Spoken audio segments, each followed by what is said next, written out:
So I gotta ask you. You left a really interesting post on your Instagram the other day.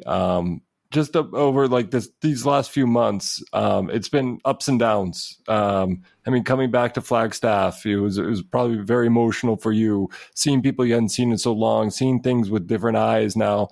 But as far as contracts, readjusting to being back in the States, it's had its lumps.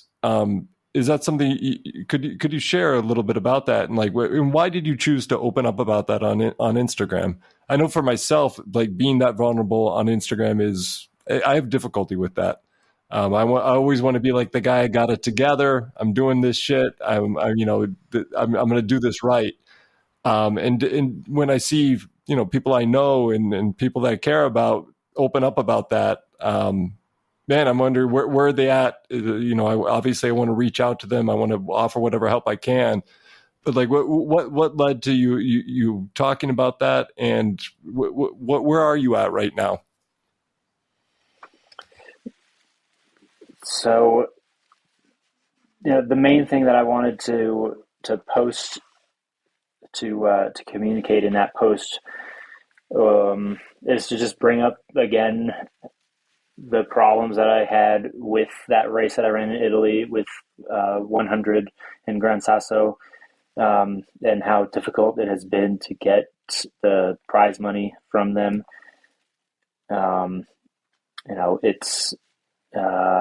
It's now the end of May, and I still haven't received all of my money. They have paid me a few €1,000 so far, and they still owe me a few €1,000. They've dropped all communication with me. They've not gotten any replies to emails for months, and it's frustrating. And I wanted to make sure that people knew that this is happening, because they're still advertising races and taking people's money to sign up for these races, which they're having, in Brazil and in Italy and, a couple other countries.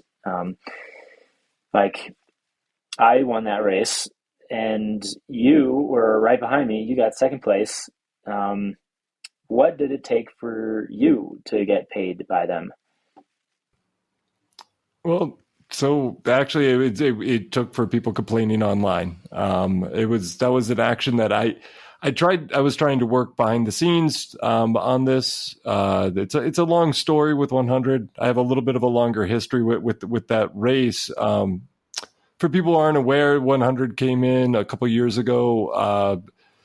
And they've made big promises, a lot of big promises about big prize money. They're gonna make it more feasible for professional athletes to win money in races.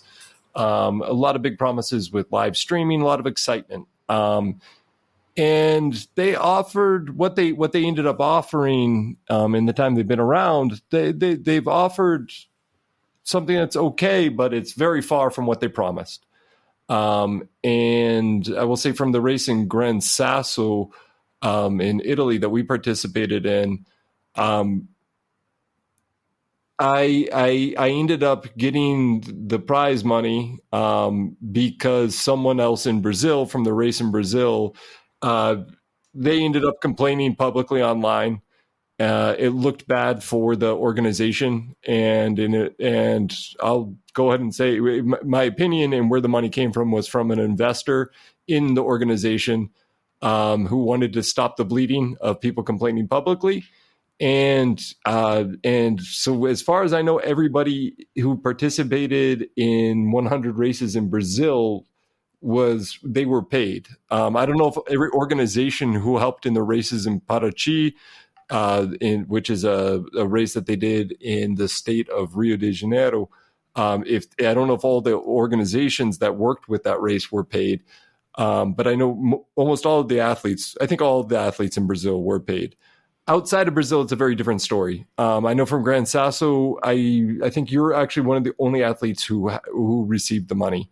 And it's something where, I'll be honest, this is the first time I'm kind of talking publicly about this.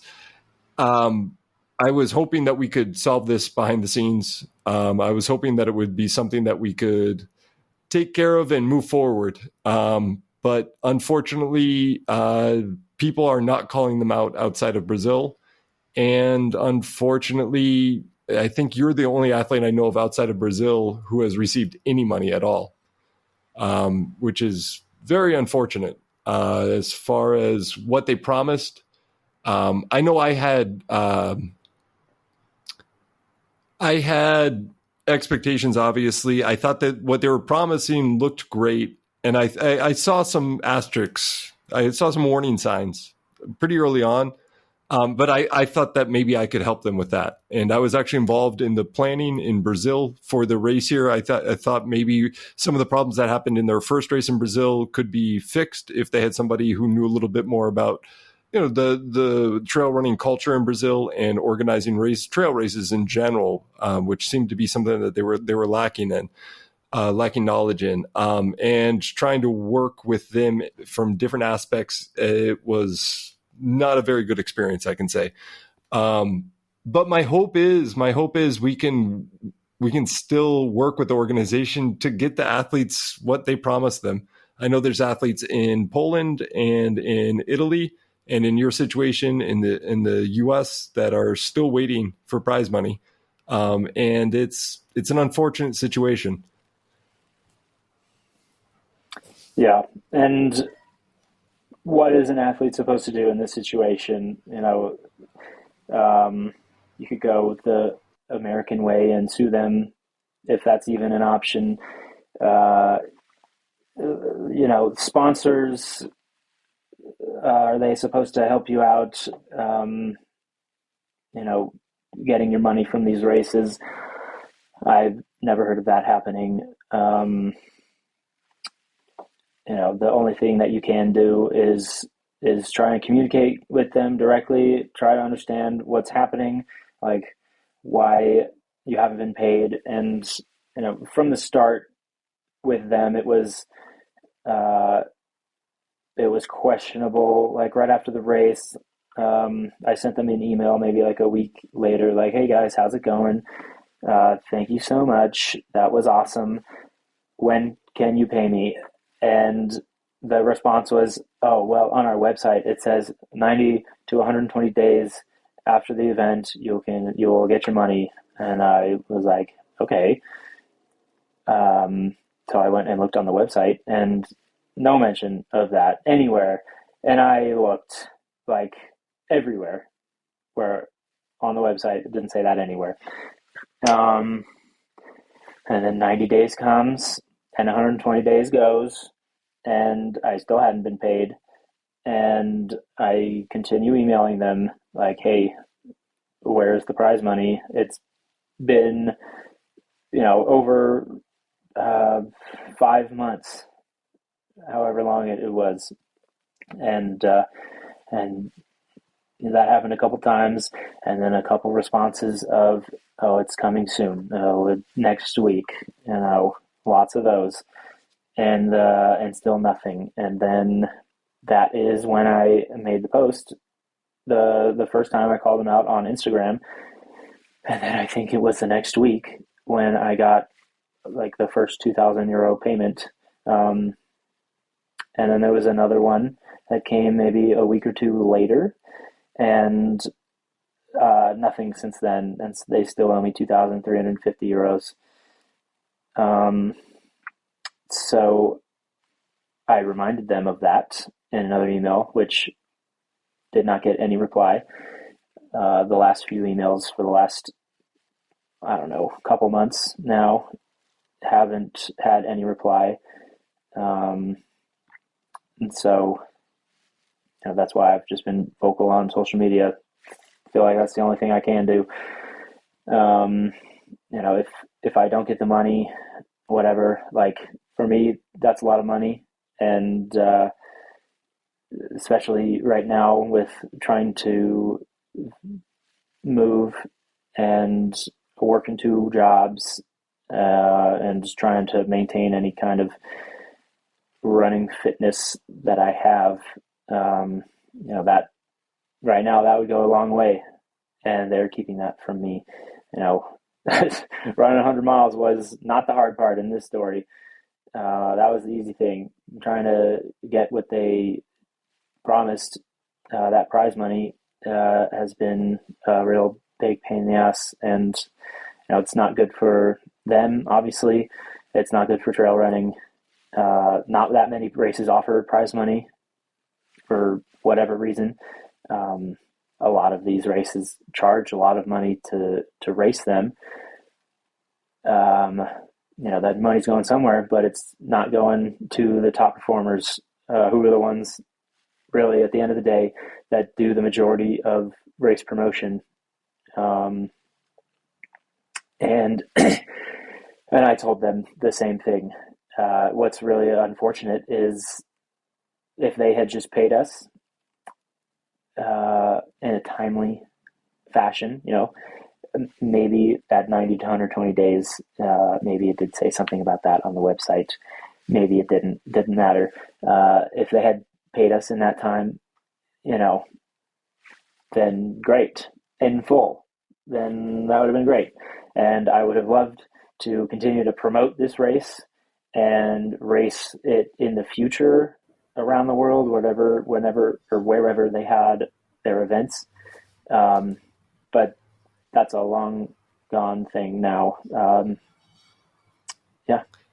have to say personally, for me, it was, I'm not 100% financially dependent on running. I do have my day job. Obviously the money it's nice. It helps. I invest it in projects I have around trail running. But for me, the thing that really I took personal with OneHundred was, okay, they had problems. People have problems. Organizations have problems. That's something we can expect. That we can almost plan for that in life. That shit's gonna hit the fan eventually. But it's the way you deal with it when shit hits the fan that defines you as a person, and it defines you as an organization. And to watch, okay, I don't know everything that happened behind the scenes with OneHundred. I feel like I know a lot more than what other people know because I was working in various aspects with OneHundred at the time. And the way I saw them dealing with the athletes, talking about the athletes behind their backs, and things that, well, I hate to call people liars, but the things that they were saying that just weren't true. That was the thing that killed it for me. And then to watch athletes reaching out to other athletes in Italy, who, okay, maybe it's not a huge sum of money that they won, but it was a sum of money that was promised to them, and they were looking forward to having that money in their account, and just kind of feeling deceived by the whole situation. And then talking to people who were from that region of Italy, being like, wow, we were really excited to have a trail event that would feature our region, our part of the world, and at an international level, and then to have it completely turn a 180 and just turn into a horror show for them. You nailed it. It's bad for everyone involved. It's bad for everyone involved. Runners want this, communities want this, and whatever you want to call this company, whatever, OneHundred, they just they prey on that want. They're like, oh yeah, we'll come in, do this race, do all this prize money, it's going to be great. We want to, a few years down the line, compete with the big races around the world, UTMB company. And whether, that's the story that they told.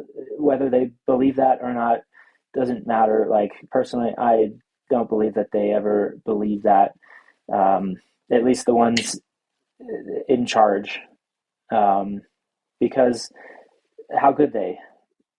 Say one thing, do another. Talk is cheap. Just be judged by your actions. And their actions have been shitty, like, every step of the way. Except for, like, I'll give them credit. They bought my ticket out there, and they put me in a hotel But for like bringing athletes to your race, like that's a bare minimum. I mean, and as I said earlier, they did deliver for like their first year. They delivered a fair amount, but in comparison to what they promised, it wasn't even close. So it's just like if they just made their promises more reasonable from the get go, I think it would have been a successful first year for them as far as doing international races. But the problem was the talk was way too big. Could have totally been a really great success story with, there was not that many people racing the 100-miler that we ran, but, if it was handled properly, if it was handled the way that they had advertised, how quickly and how large do you see that race growing? Like a lot, I see. Not anymore though.